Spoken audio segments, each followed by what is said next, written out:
빌립보서 4장 1절에서 9절까지 말씀, 저와 여러분 한 절씩 번갈아서 읽도록 하겠습니다. 그러므로 나의 사랑하고 사모하는 형제들, 나의 기쁨이요 면류관인 사랑하는 자들아, 이와 같이 주 안에 서라.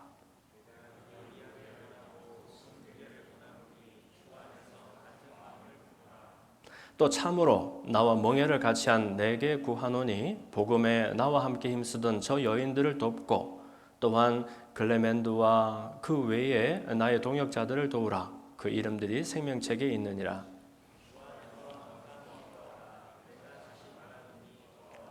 너희 관용을 모든 사람에게 알게 하라. 주께서 가까우시니라.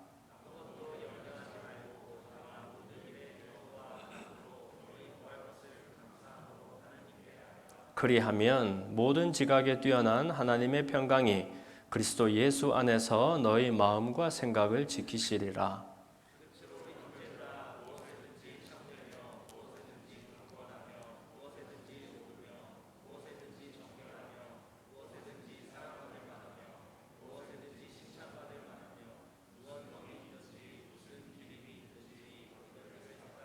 다 함께 너희는 내게 배우고 받고 듣고 본 바를 행하라. 그리하면 평강의 하나님이 너희와 함께 계시리라. 아멘. 제가 빌립보서 4장 6절 7절 말씀을 다시 한번 읽어볼게요. 6절과 7절 말씀, 아무것도 염려하지 말고 다만 모든 일에 기도와 간구로 너희 구할 것을 감사함으로 하나님께 아뢰라. 그리하면 모든 지각에 뛰어난 하나님의 평강이 그리스도 예수 안에서 너희 마음과 생각을 지키시리라. 아멘. 한번 따라합시다. 오직 모든 일에 기도와 간구로. 네, 이 제목으로 말씀 연을 나눕니다. 드디어 오늘의 말씀의 주제가 기도에 관한 것입니다. 여러분이 너무너무 좋아하고 사랑하는 기도.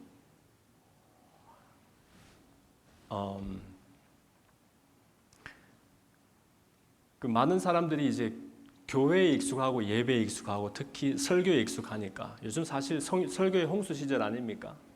그 너튜브라고 여러분 아시는가 모르겠는데 켜면 주옥 같은 내용의 설교들이 그냥 홍수를 이루며 쏟아집니다. 그래서 자칫하면 사람들이 이 설교를 교양 강좌나 세미나처럼 생각하기 쉬워요. 그러면서 특히 우리처럼 공부하는 사람들은 혹시 내가 모르는 게 하나라도 있을까 싶어서 눈을 반짝반짝하면서 이렇게 보게 되죠. 주목하게 되죠.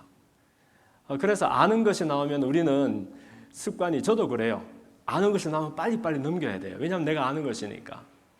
그러다 하나라도 내가 모르는 것, 새로운 것, 내가 다르게 생각하던 것을 만나면 굉장히 관심이 생기면서 이렇게 주목하게 되지요. 그런데 여러분들도 아시겠지만 이 설교라는 것은, 예배라는 것은, 신앙생활이라는 것은 우리가 모르던 것을 새로 알아가는 것이, 물론 그런 것도 중요하겠지요.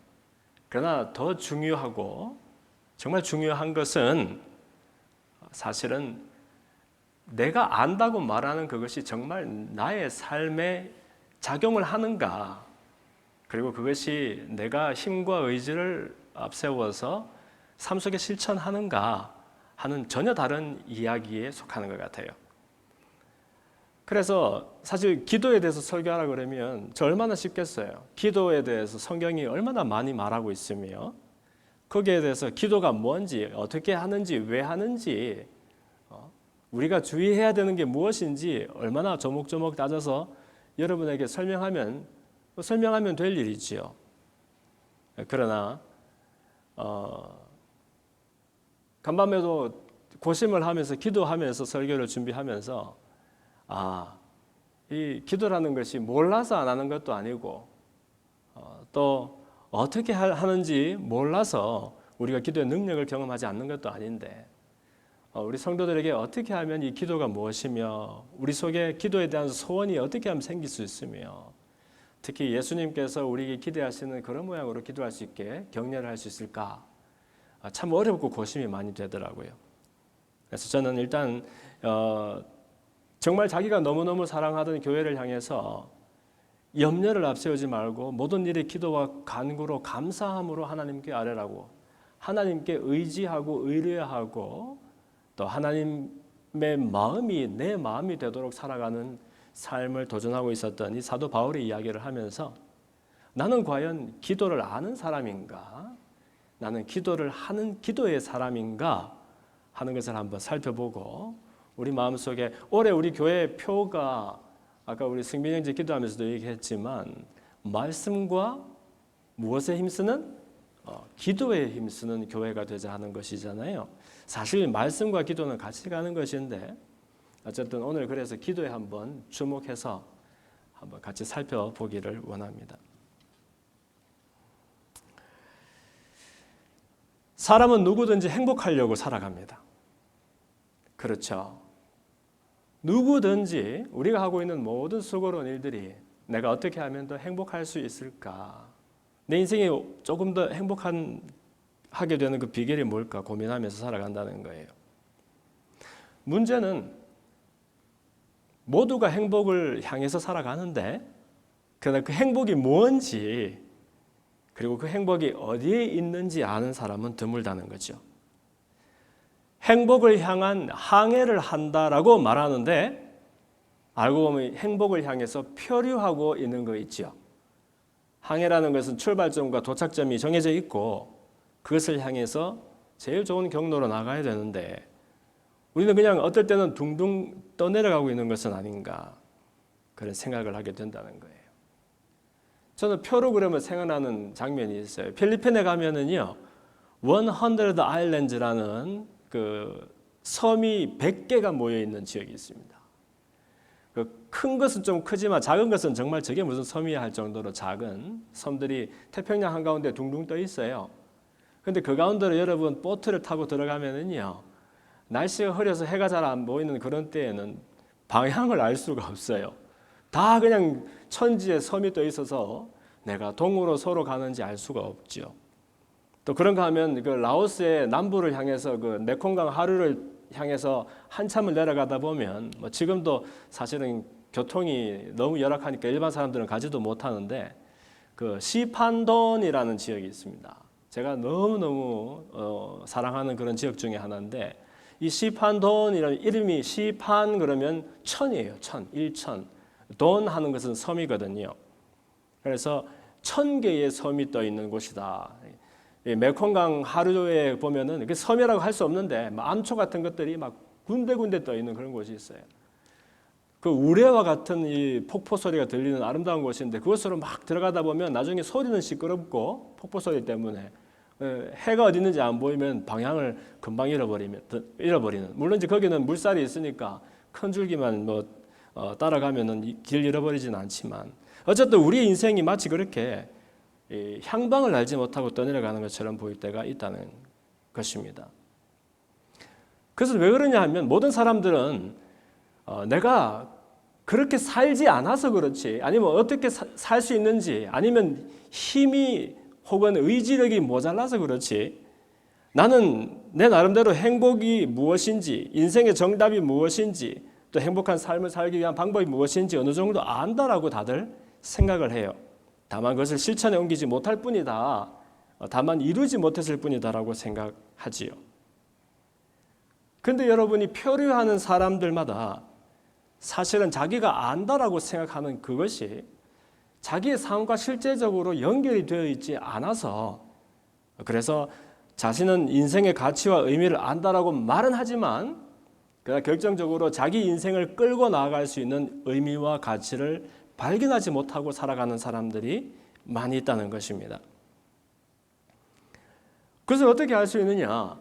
우리가 자녀를 키우다 보면은 알 수 있는 것 같아요. 왜냐하면요, 아무리 나쁜 사람도 자녀를 키울 때에는 가장 좋은 것으로 주고 싶거든요. 그렇지 않습니까? 그래서 또 자녀가 행복하기를 원해요. 내가 힘이 모자라고 또 실천력이 모자라서 살지 못했던 그 행복한 길을 너희들은 살았으면 좋겠다 하면서 부모님들은 내가 그래도 상식적으로 그리고 어느 정도 인생의 정답을 알고 있어서 정의가 무엇인지, 선과 악이 무엇인지, 인생의 의미가 무엇인지, 나아갈 방향이 무엇인지 어느 정도 안다라고 생각해서 그것을 막 자녀들에게 가르친다는 것이지요. 그런데 알고 보면 뚜껑을 열어보면은요, 성경에 나오는 것처럼 소경이 소경을 이끄는 것 같은 그런 일들이 되게 많아요. 여러분, 소경이 소경의 손을 잡고서 길을 안내주면 어떻게 되겠어요? 둘 다 낭패를 보지 않겠습니까? 그것처럼 나도 한번 찾아본 적이 없는 행복의 길을 자녀들에게 내가 가르쳐 주겠다고 그렇게 나는 너희들을 행복하게 하기 위해서라면 무슨 일이라도 할 수 있어 라고 말하면서 그 손을 이끄는데 우리의 소원과는 달리 아이들도 여전히 행복이 무엇인지 어디에 있는 것인지 알지 못한 채 그렇게 표류하게 만드는 결과들이 많이 있다는 것이죠.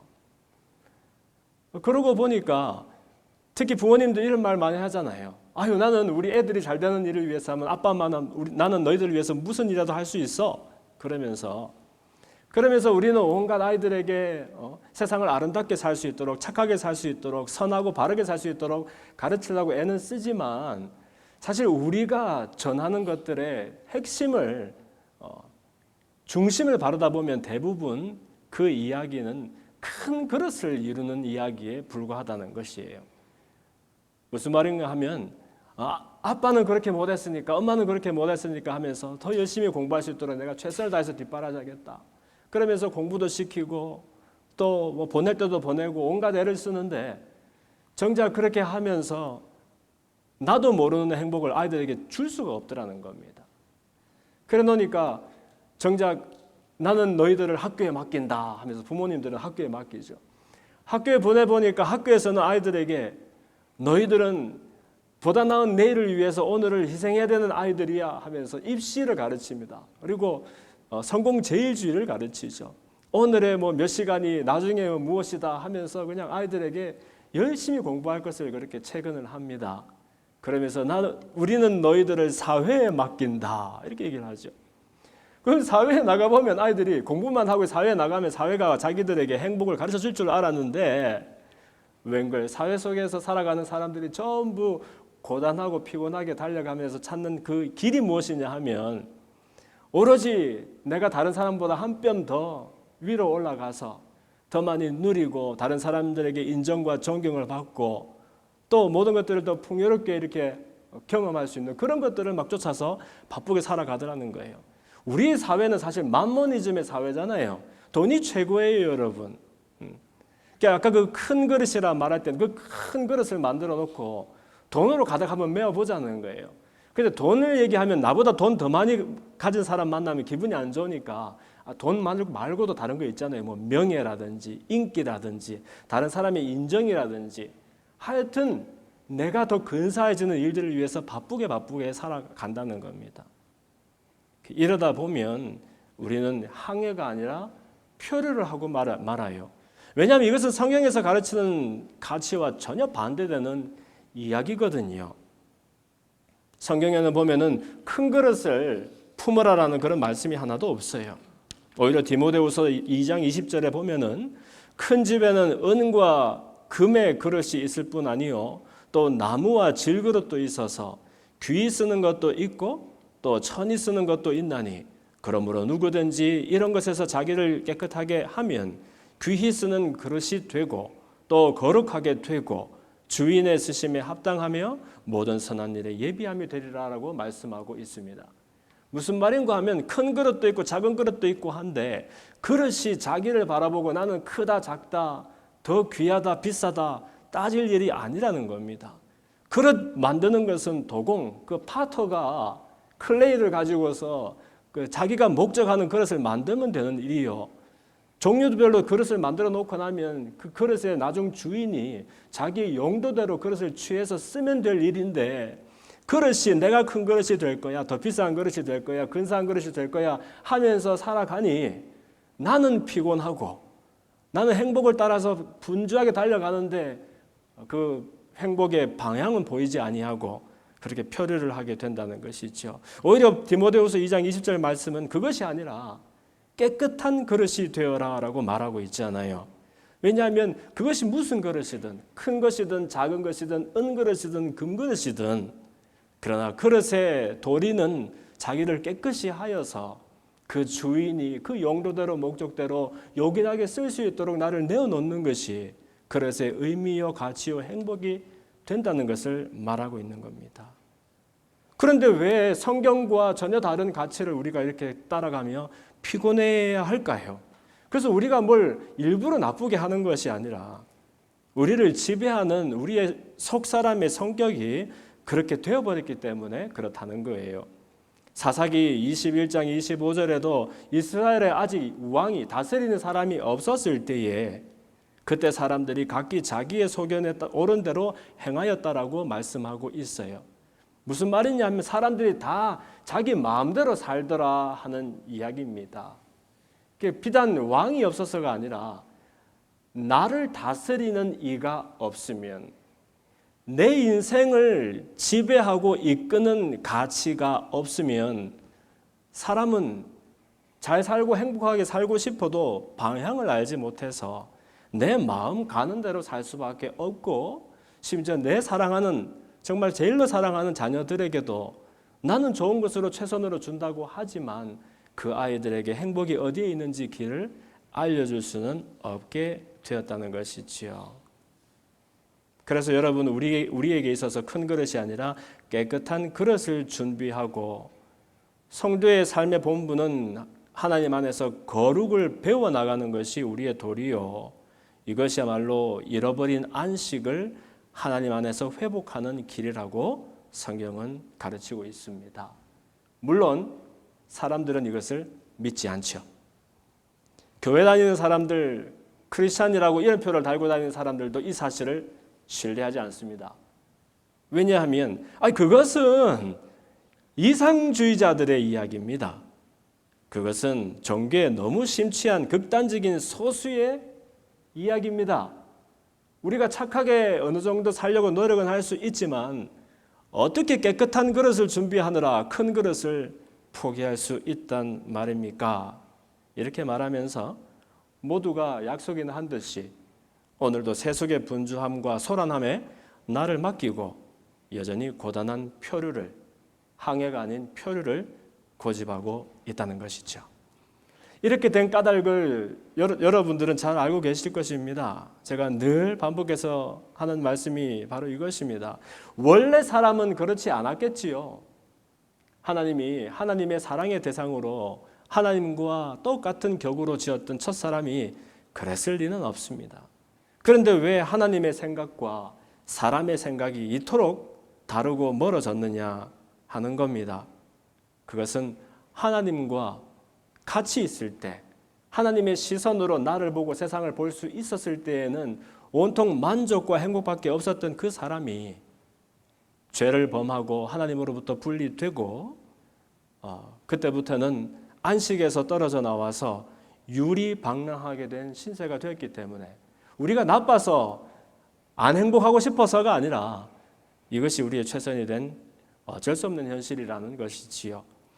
유리방랑이라는 말이 어디서 나왔느냐 하면 창세기에 보면 아담과 하와가 처음 범죄하고 하나님으로부터 분리되고 에덴 동산에서 쫓겨난 적이 있었지요. 그때의 에덴 동산의 동쪽 노시라는 땅으로 쫓겨가게 됩니다. 이 노시라는 땅의 이름이 바로 그 의미가 유리방랑, 정처 없이 둥둥둥 떠내려가는 것을 말합니다. 정처가 없게 되면 어떻게 됩니까, 여러분? 아무리 걷고 달려도 방향이 없으니까 내가 목적한 곳에 갈 수가 없고 몸은 고단한데 성취가 없는 것을 말하지요. 그래서 사람의 타락한 그 결과가 우리에게 이러한 유리방랑하는 인생을 초래했고 이 죄의 결과의 가장 현저한 모양은 무엇이냐 하면 다름 아니라 철저한 자기중심성, 나만 바라보면 내 안에만 함몰될 수밖에 없는 나의 모습이 내 죄악의 가장 현저한 모습이라는 거예요. 자기중심성 그러니까 이기적인 사람, 너무 개인주의적인 사람 그렇게 연상이 되는데 그거하고 좀 다른 겁니다. 이 자기중심성이라는 것은 나만 생각하는 것이 아니라 내 생각으로밖에 생각을 할 수 없게 된 사람. 무슨 말이죠? 내 시선으로밖에 세상을 바라볼 수 없게 된 사람. 뭐 나만 보고 남은 안 본다 이것이 아니라 내가 하는 생각은 내 생각밖에는 할 수가 없어요. 여러분 남의 생각으로 내가 생각할 수 없죠. 하나님의 생각으로 내가 생각할 수 없게 되었어요. 그럼 이전에는 하나님 안에 내가 있고요. 하나님은 나의 하나님, 나는 하나님의 자녀일 때에는 하나님의 시선으로 나를 바라보면 되었고 내 인생과 내 세상을 하나님의 입장에서 보면 되는 일이었습니다. 그러나 하나님으로부터 분리되니까 하나님의 시선으로 아무것도 볼 수가 없고 하나님의 시선이 아닌 범죄한 분리된 육신의 시선으로 바라보는데 어떻게 영원 무궁하신 하나님이 보일 것이며 어떻게 원래 나를 지으신 원래의 내 모습이 보일 수가 있겠어요. 눈은 떴으나 장님보다 더 어두운 모양으로 살아가게 된 것이죠. 그래서 사람들은 내 시선으로 하나님을 볼 수 없게 되니까 끝없이 육체의 정욕으로 안목의 정욕으로 이생의 자랑에 사로잡혀서 그렇게 오늘도 살아가게 된다는 겁니다. 그래서 이런 비극을 경험하게 된 사람을 위해서 하나님이 여러 가지 선택 사항 중에 하나로 예수님을 선물하신 것이 아니라 오직 한 가지 길로 사람 살 수 있는 길, 사람 살리는 길로 예수님을 이 땅에 보내주신 것이잖아요. 어린아이들은 예수님은 잠시 살다 가신 훌륭한 위인이라고 생각하는 친구들이 있어요. 그래서 예수님의 어떤 훌륭한 모습들을 따라 살도록 위인전에 나올 법한 그런 사람으로 생각하는 어린이들이 있더라고요. 그게 아니죠. 예수님은 하나님, 본체가 하나님이시지요. 그런데 하나님이 계시는데 하나님이 눈 뜨고도 하나님이 보이지 않게 된 사람에게 하나님이 그냥 오신다고 사람이 알아보며 그분을 만날 수가 있나요? 그러니까 본체가 하나님이신 분이 사람에게 보이게 하기 위해서 사람의 몸을 일부러 입고 사람이 알아볼 수 있는 모양, 그걸 성육신이라고 하잖아요.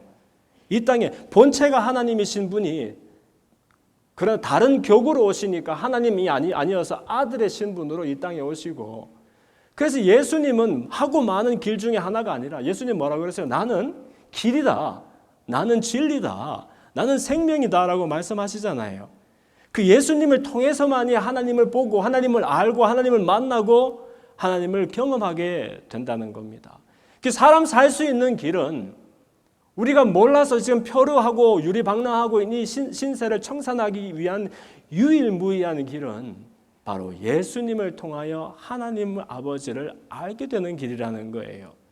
그래서 성경에서는 구원이 무엇이냐 대답하잖아요. 구원은 유일하신 하나님과 그의 보내신 예수님을 아는 것이다 라고 말씀하고 있지 않습니까? 그래서 하나님의 생각과 내 생각이 멀어질 수밖에 없는 이런 처지에 놓였을 때에 이 두 가지가 연결될 수 있게 하기 위해서 누구를 보내주셨다? 우리 주 예수 그리스도를 이 땅 가운데 보내주셨다. 이것은 우리가 하나님을 찾지 못하고 만나지 못할 때 하나님이 직접 우리를 만나주시는 은혜가 된다라고 말하는 거잖아요. 왜 이 이야기를 이렇게 길게 자세히 말씀드렸느냐 하면 이것이 바로 기도의, 오늘 우리가 말하려고 하는 기도의 요체를 이루기 때문에 그렇습니다. 아니, 목사님, 기도라는 게 속상한 내 마음, 내가 경험하고 있는 어려운 문제들을 가지고 가서 하나님 앞에 울면서 부르짖어서 하나님의 도움을 구하는 거 아닙니까? 맞지요. 그러나 여러분, 우리가 무엇을 가지고 무슨 내용으로 기도하느냐 하는 것이 기도를 정의하는 것이 아니고요. 대체 무엇 때문에 누구에게 무슨 상관을 가지고서 그 기도를 할 수 있게 되느냐 하는 것을 아는 것이 중요하기 때문에 그렇습니다. 사도 바울은 빌립보 교회에게 편지를 쓰고 있네요. 오늘 빌립보라는 지역은 지금 그 그리스에 보면은 북동쪽에 있는 조그마한 도시입니다.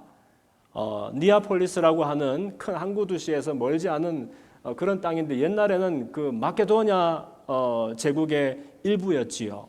지금 있는 북마케도니아하고는 다른 이야기입니다. 그게 그리스 영토 안에 있는데 터키와 불가리아에서 이제 국경을 좀 넘으면 얼마 지나지 않아서 만나는 지역이 빌립보라는 곳이 있습니다. 필로파이. 근데 이 필로파이가 사도 바울이 전도 여행을 두 번째 이제 전도 여행을 하다가 동유럽 지역에서 처음으로 세운 교회가 바로 이 빌립보 교회입니다.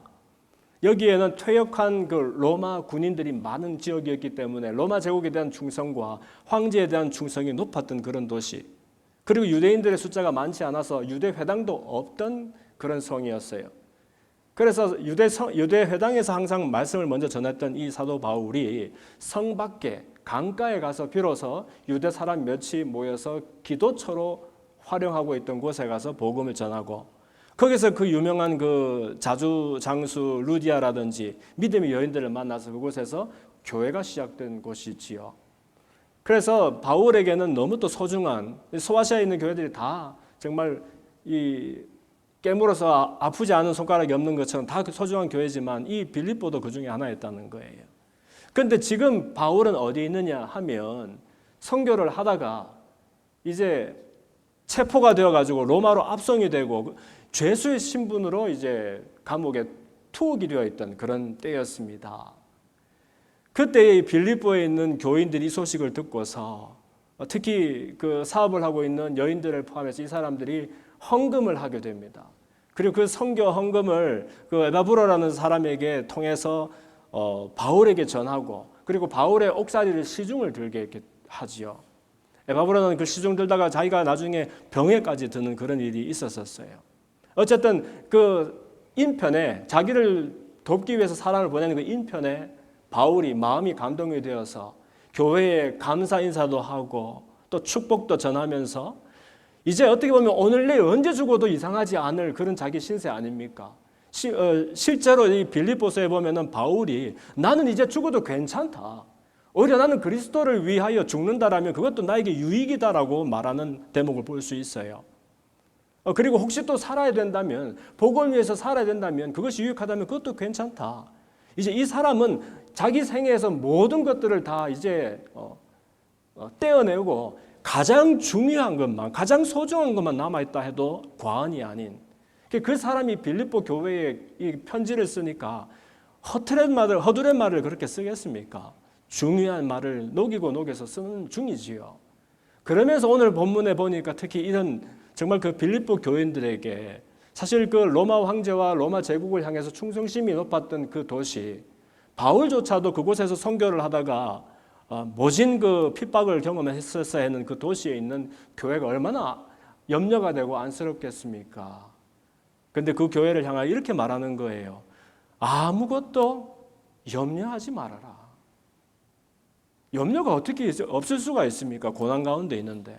그러나 아무것도 염려하지 말고 오직 모든 일에 기도와 간구로 감사함으로 하나님 아버지께 아뢰라.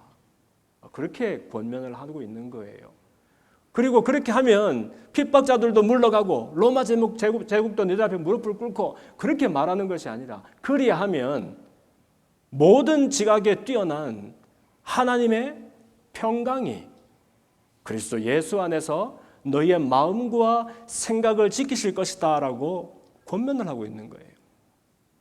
이것이 바울이 경험한, 그리고 그 사람이 가장 중요하게 생각했었던 기도의 어떤 핵심에 해당하는 부분입니다. 이 사람은 문제와 환경을 바꾸기 위하여, 그 처지를 극복하기 위하여 하나님 앞에 호소하는 어떤 그런 기도 이상의 기도를, 아니 어떻게 보면 하나님을 경험하고 하나님 안에 거하고 하나님과 동행하고 하나님의 마음이 내 마음이 되고 내 시선이 이제 하나님의 시선으로 인생과 세상을 볼 수 있도록 우리를 격려하는 유일한 시간으로서의 기도를 이 빌립보 교인들에게 권면하고 있었던 것이지요. 그러면서 이 바울은 어떻게 보면 인생의 닻을 내려라라고 우리들에게 도전하고 있는지도 모르겠어요. 여러분, 표류를 멈추려면은요, 닻을 내려야 합니다. 무거운 닻을 내려야 더 이상 배가 떠내려가지 않지요.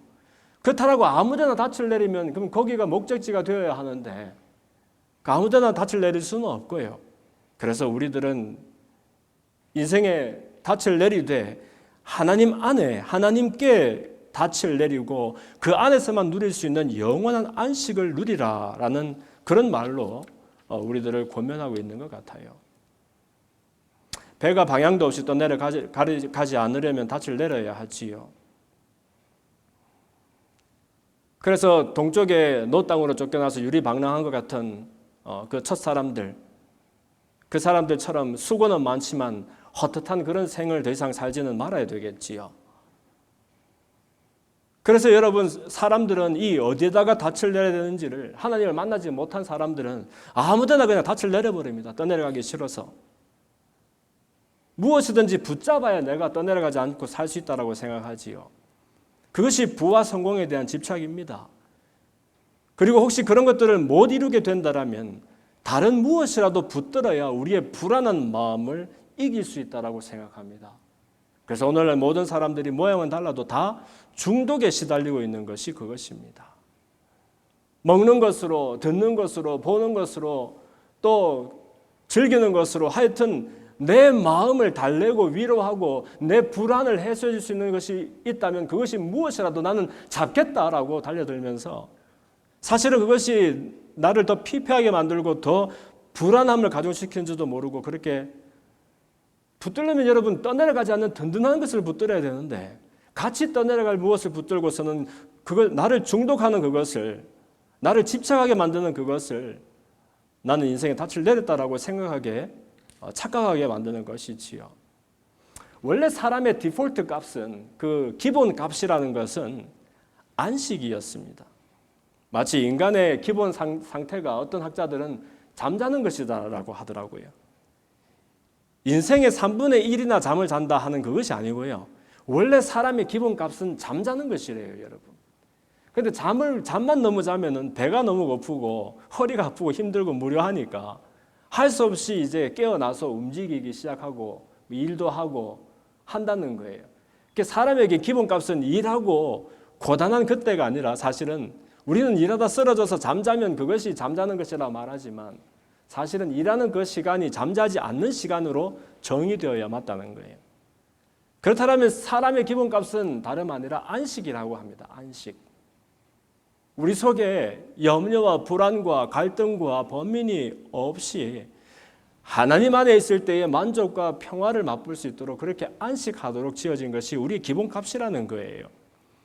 그래서 그렇지 않은 시간들은 안식이 아닌 시간으로 안식 때문에 비로소 정의가 되어져야 맞다고 하는 것이지요. 그런데 문제는 우리가 날마다 안식이 되어지는 건 아니잖아요. 24/7이 되지가 않잖아요. 그것은 하나님께 문제가 있는 것이 아니라 사실은 하나님은 안식 그 자체이시고 안식 그 자체이신 하나님 안에 우리를 머물 수 있도록 지으셨는데 선물하셨는데 사람이 그 하나님의 품을 안식의 품을 박차고 나가버린 것 아닙니까? 지금도 하나님은 우리들에게 잠시도 쉬지 않고 끊임없이 그분의 마음을 전하고 계시고요. 말씀하고 계시고요. 언제든지 두 팔을 펼쳐서 우리에게 안식을 주시려고 지금 기다리고 계신다는 거예요. 다만 우리는 그 24시간 365일 가운데서 정말 찰나와 같은 시간 잊을만 하면 하나님이 궁금하고 잊을만 하면 하나님이 생각이 나서 하나님을 찾고요. 문제와 염려를 만날 때에 하나님을 찾고 그것도 하나님에게서 해결책을 찾지 하나님을 찾는 것도 아니에요, 사실은. 그렇게 잠시 하나님과 연결되려고 우리가 하는 것뿐이지 하나님의 마음은 늘 우리를 향해서 지금도 쉬지 않고 우리를 주목하시며 기다리고 계신다는 거예요.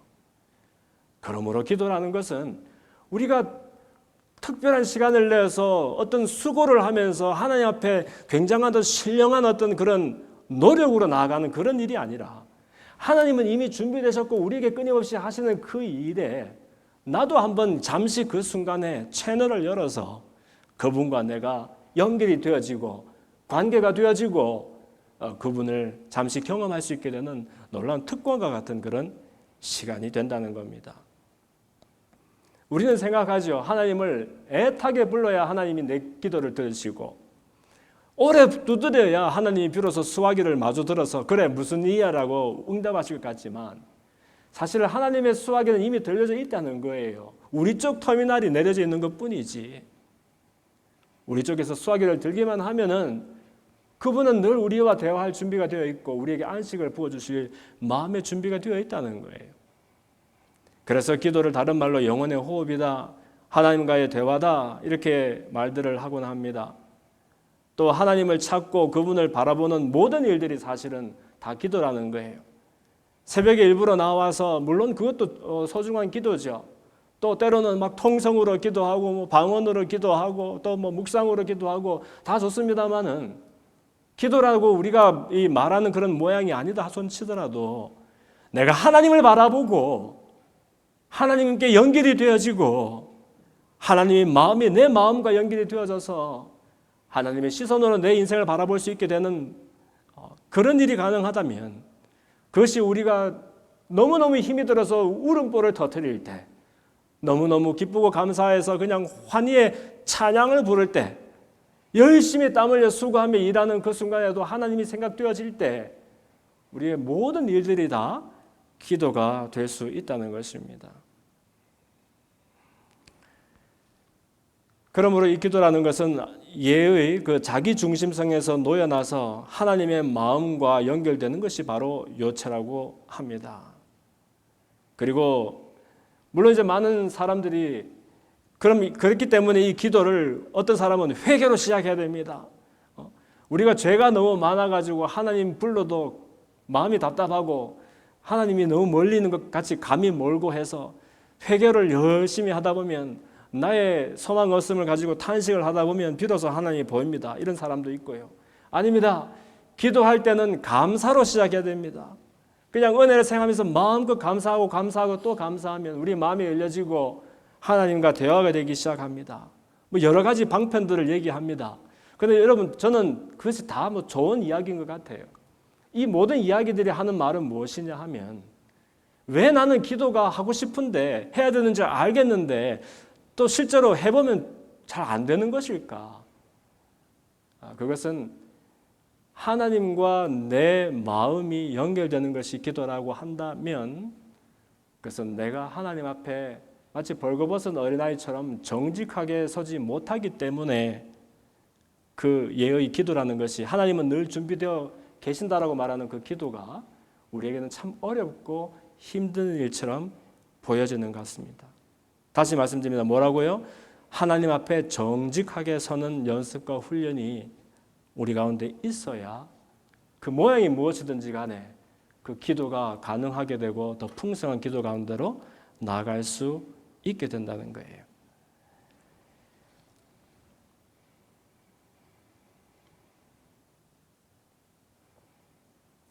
지난 주간에 그 헨리 나우엔이라는 사람이 있었던 그 마음의 길이라는 책을 제가 감명 깊게 읽었는데 거기 보니까 헨리 나우엔이 사막 교부들 그러니까 사실은 벌써 한 1600년, 700년 이상 전의 이야기입니다. 4세기 정도를 살았었던 사막 교부들의 삶을 자기가 이렇게 리서치를 하면서 그 사람들 속에 있었던 기도의 어떤 비결 같은 것들을 공부해서 이렇게 적은 글이 있더라고요. 근데 거기를 제가 보니까 헨리 나우엔이 결국은 하나님 앞에 정직하게 서는 일이 기도라는 것 그리고 그 정직하게 서기 위해서는 우리 삶 가운데 때로는 고독과 또 침묵과 기도라는 것이 있어야 한다는 것을 강조하는 것을 읽었습니다. 동의하지 않을 수가 없더라고요. 왜 고독이 우리에게 필요한가? 이때의 고독이라는 것은 마치 우리가 산중에 들어가서 수도성처럼 그렇게 세상과 분리해서 살아가라는 그런 말이 아니라 우리를 분주하게 만들어서 하나님을 바라볼 수 없도록 정신이 없도록 만들어가는 모든 것들로부터 때로는 우리를 분리해서 고독 가운데로 몰아가는 것이 필요하다 하는 이야기인 것 같아요. 우리를 올가면은 이 분주함들이 너무너무 많지 않습니까? 사실 분주함이 능력이고 효율이고 그렇죠. 오늘날 시절에는. 그러나 그 분주함을 너무 쫓다 보니까 오히려 분주하지 않으면 불안해지고 내가 아무것도 안 하는 것 같고 그런 가운데서도 나는 하나님을 찾는데 왜 만나지를 못합니까? 어불성설인 것 같아요. 하나님이 사람의 몸을 입혀서 이 땅에 보내주셔도 알까 말까 만날까 말까 하는 하나님을 그분과 대화하기 위해서는 벌거벗은 정직한 모습으로 서야 될 텐데, 그렇다면 나를 이 애워싸고 있는 모든 분주한 것들로부터 나를 가볍게 할 필요가 있다는 것을 말하는 것 같아요. 또 침묵이라는 것이 필요하답니다.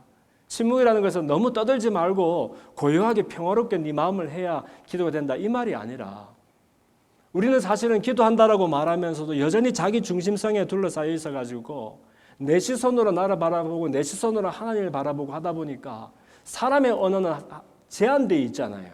그것이 말이든 글이든 아니면 마음속으로 생각하는 그 생각의 언어든지 간에 온통 그냥 내가 가지고 있는 문법으로 말을 만들어서 하나님 앞에 일방적으로 늘어놓다 보니까 사실 하나님과 대화가 되지 않는 것이죠.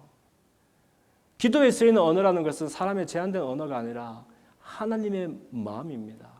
하나님을 하나님으로 인정하고 의뢰하고 또 그 일을 가능하게 하기 위해서 정말 너무너무 내 스스로 봐서 끔찍해서 견딜 수가 없는 나의 적나라한 모습들을 그대로 주 앞에 내려놓는 정직함, 그 위에 하나님의 마음이 나에게 주어지면 그때부터 대화가 시작되는 것이잖아요.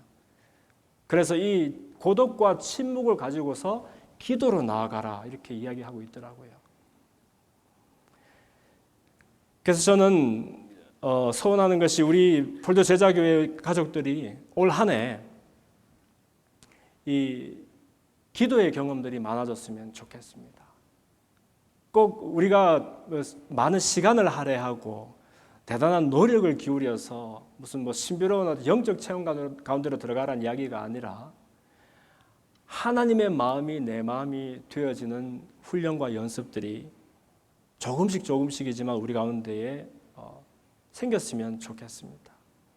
하나님의 마음이 내 마음이 되어간다는 것이 어떤 것일까요? 적어도 아침에 눈을 떴는데 SNS의 그 숄츠가 그냥 내 손에 먼저 잡히고 하는 그런 것으로는 내 마음의 고독과 침묵과 기도를 이룰 수는 없는 일인 것 같아요. 우리를 붙드는 생각이 없어서 내 마음에 가는 대로 다스리는 왕이 없어서 각자 자기 소견대로 살더라 하는 그런 사람처럼 살 수는 없지 않습니까? 아침에 첫 시간을 하나님 앞에 먼저 하나님이 나에게 하나님 되심을 고백하고 나의 있는 그대로의 연약하고 정말 내가 스스로를 바라봐도 너무 한이 되는 나의 적나라한 모습들을 아뢰기 시작하면은요, 그 위에 그 방식과 그 절차는 뭔지 몰라도 여러분 각자에게 하나님은 이미 말씀을 시작하실 것이라고 저는 생각합니다. 왜냐하면 하나님은 잠시도 우리에게서 눈을 떼지 않으시는 분이시거든요. 지금도 여전히 말씀하고 계시는 분이시거든요. 우리가 주파수가 안 맞고 귀가 어두워서 듣지 못해서 그렇지, 내 있는 그대로의 모습을 하나님 앞에 내려놓고 그러면 하나님의 도우심을 어떻게 안 구할 수가 있겠으며 하나님이 내 하나님이 되어주실 것을 어떻게 구하지 않을 수가 있겠습니까? 그래서 그분의 마음이 내 마음이 되어지면 사람은 똑같은 나인데 내가 똑같은 일을 만나고 똑같은 사건들을 만났을 때 전혀 다른 반응이 내게서 나오는 것을 보고 놀라기 시작할 겁니다. 똑같은 사람을 만났는데 어제 나와 하나님이 되어서 하나님의 마음이 내 마음이 된 나와는 전혀 다른 반응이 나오고, 똑같은 사건을 경험하는데 어제 나와 오늘의 내가 그 반응이 다른 것을 보면서 이것이야말로 하나님의 마음이 내 마음이 되어가는 것이구나. 하나님의 마음이 내 인생을 다스리고 지배하기 시작하신다는 것이 이런 것이구나. 그리고 이것이 가능하게 한 것은 내 의지가 아니라 하나님께 연결되었을 때 하나님의 마음이 나에게 공명을 이루어서 그렇게 되었구나. 그런 경험들이 좀 있었으면 좋겠습니다. 우리 악기 튜닝 하잖아요. 오늘도 튜닝을 해서 이렇게 아름다운 찬양이 나왔지 않습니까? 우리의 마음을 어디다가 튜닝하고 어디에 기준을 두고서 살아가야 할까요? 기준이 없으면 우리는 소견대로 살아가는데 그 소견이라는 것이 결국 육체의 정욕과 이생의 자랑과 또 안목의 정욕을 따라서 소견대로 사는 것 아닙니까? 누가 덤비면은 싸워서 이겨야 되지요. 누가 나를 업슈 여기고 매니페를 하면 눌러서라도 내가 뒷거리에 서야 되지요. 더 많이 이루고 더 많이 거두어서 다른 사람들한테 인정받고 칭찬받고 큰 거라서 준비하는 그것이 우리 인생의 최선인, 그게 시한부 인생을 살아가는 우리들로서 해야 될 일이겠습니까? 저와 여러분 이제 얼마 있다가는 주님 앞에 서야 되는 그런 사람들 아닙니까? 근데 방향도 없고 목적도 없고 그냥 또 내려가면 되는 사람처럼 내 속인 대로 살다가 주님 앞에 살면 얼마나 그 큰 한이 되겠습니까? 그렇다고 우리가 무슨 영안이 열려서 하나님의 마음을 속속들이 알아서 뭐 어떻게 살아야 되는지 알 방법이 어디에 있습니까? 오직 한 가지, 주의 말씀을 주의 안에 묵상하고 그 주께서 주시는 그 마음을 기도하면서 받아서 내가 내 마음을 다스려 나가는 것이 아니라 그건 피곤하잖아요. 하나님의 마음이 내 인생을 다스리고 지배하며 이끌어가는 것을 경험하게 될 때 어휴, 예수 믿고 사는 것이 피곤한 일인 줄 알았는데 이것은 뭐 수동태고 저절로 되는 일이고 끌려가는 일이고 그렇구나. 어떻게 보면 더 가볍고 쉬운 일이 되는구나 하는 것을 경험해야 되지 않겠습니까? 올 한 해 저와 여러분은 말씀과 기도 가운데 힘쓴 해가 한번 되었으면 좋겠습니다. 그리고 우리의 마음이 어디 있는지 늘 살피면서 특히 하루의 첫 시간을 주님 앞에 내어놓고 중언부언으로 기도하라는 이야기가 아니라 사실은 나보다 나를 더 잘하시는 그분 앞에 우리가 뭘 일일이 다 알아야 되며 설명해야 되며 구해야 되겠습니까? 구하지 말라는 얘기는 아닙니다.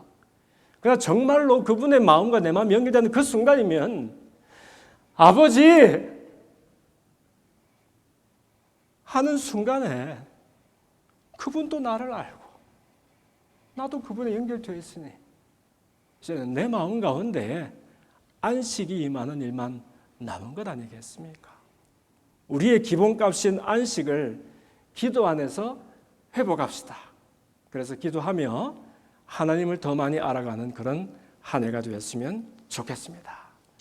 우리 짧게나마 한번 기도할까요? 기도할 때 하나님 주님 앞에 있는 그대로의 모습으로 설 수 있는 용기를 주시옵소서. 하나님을 하나님으로 내 하나님으로 인정하고 난 하나님의 자녀임을 고백하며 하나님의 마음과 내 마음이 조율이 되고 공명을 일으키는 그런 삶 살기를 원합니다. 만나는 사람도 똑같고 만나는 사건도 늘 똑같지만 그러나 나는 의지와 내 힘으로 달리 사는 것이 아니라 내 마음속에 일으켜주신 하나님의 마음이 공명을 일으켜서 내 인생의 항해가 그 길을 따라가게 되기를 원합니다. 특히 기도하는 소원과 열심을 우리에게 주시고 기도의 능력을 더해 주시고 그래서 이제는 우리를 괴롭히는 이 문제와 염려에 덜덜 떨고 쫄지 말고 아무것도 염려하지 말고 오직 모든 일에 기도와 간구로 하나님께 감사함으로 아뢰는 그런 지혜가 우리 가운데 있게 하여 주시옵소서. 다 함께 정직한 마음으로 주님 앞에 나아갑시다.